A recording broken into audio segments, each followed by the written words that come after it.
zai yi aikin da zai ɗauki naira 15,000 ya zuba a dashi, sannan kuma a hakan Allah da zai ajima mashin ɗin nan bala 10,000 kullum a haka ake. Ka ci abinci, ka yi aulun wurin ka ba da adashi 15,000. Sannan kuma akwai wanda suke da mata, akwai wanda suke da iyaye, akwai wanda suke da yara. Kuma duk wannan a daidaita sauran ne take rufa wa mutane asiri. Akwai masu mata 2, akwai masu mata 3. Sannan mafi yawa zan ce ɗan arewan ne ke yin wannan sana'a ko akwai 'yan indijin na jihar da ke yin sana'a da a yanzu dai a haka gaskiya tsakanin da Allah mu muna da wani kamfani wanda gaskiya karfin kamfanin nan Hausawa ne. Su face suke ba da facin ne suke baro, amma karfin wannan kamfani Hausawa ne. Hausawa ke ta yadda shi koko dai? Manajan kamfanin ma Bahaushe ne.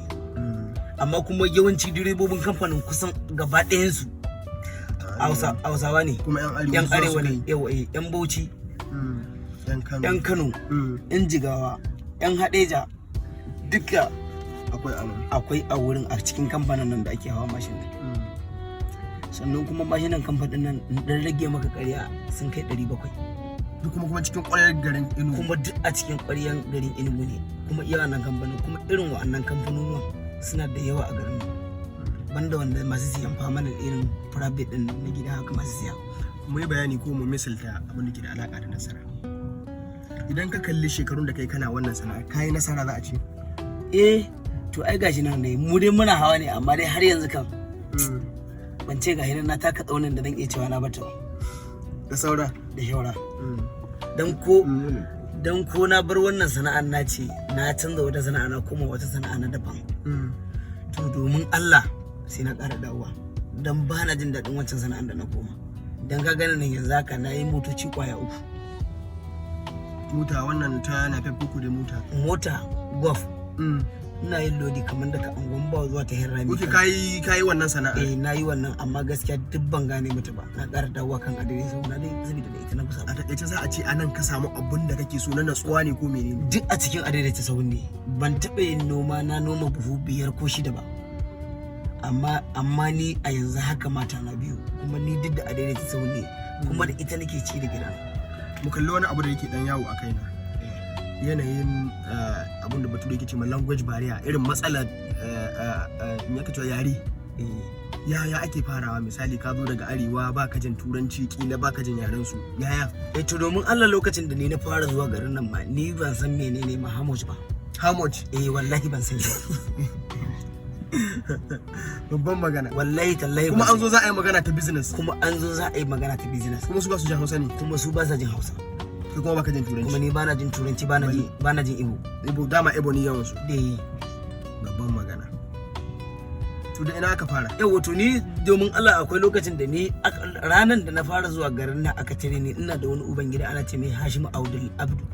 Nan yake ko Kano ne? A nan yake, a nan Enugu yake, shi yana jin turanci yana jin komai. Ya dauke ni ya kai ni Shoprite din Enugu. Ya nuna mu wata mata ya ce idan na ga kiran wannan mata in je kawai gudun dare in je dauke ta. To amma ni fa lokacin da na zo Enugu na zo da iya mashin ina ne. To amma sanin hanya ba. Amma kuma ban san ko ina ba wanda na sani, ba na jin kuma turanci. Ban magana. A haka na zo garin. To ya kasance? So shine dai lokacin gaskiya domin Allah da ya tura ni jin dauki wannan matan, ni kawai idan mutum ya tare ni kawai ina ce mai hau ne. Ya hau? To ya hau aya. Sai dai mai da kura mai haka kawai ya hau. Da ake ciki. Akwai wanda suke higa, akwai kuma wanda ba sa higa, sai mun magana. To domin Allah ni ba san abin da suke faɗa na faɗa ba. Sai dai in kira wani dan uwana in bashi waya. Kai ka tuki kuma ka kira wani? Ni nake tuki, amma idan kira wani in bashi wayan. Idan yayi magana da shi zai iya min da rashin din gurin. Idan na gane ta, in ban gane ba gaskiya tafiya nake in bashi. Farkon zuwa na garin nan kenan. Yanzu misali a ce wannan ya dauke ka kamar wata 3 ko wata nawa kafin ka zama familia, ka zama dan gari. Ya dauke ka wata nawa? Gaskiya dai domin Allah dai lokacin da na zo garin nan, farko dai wannan ranar da na fita dai to garin Ramba ne har ga Allah, in ba samu kuɗi ba.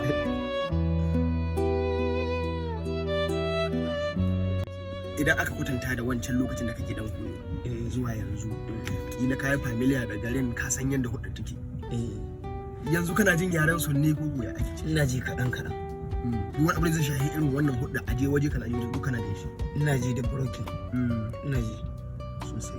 Kuma wannan ya taimaka maka wajen farko dai lokacin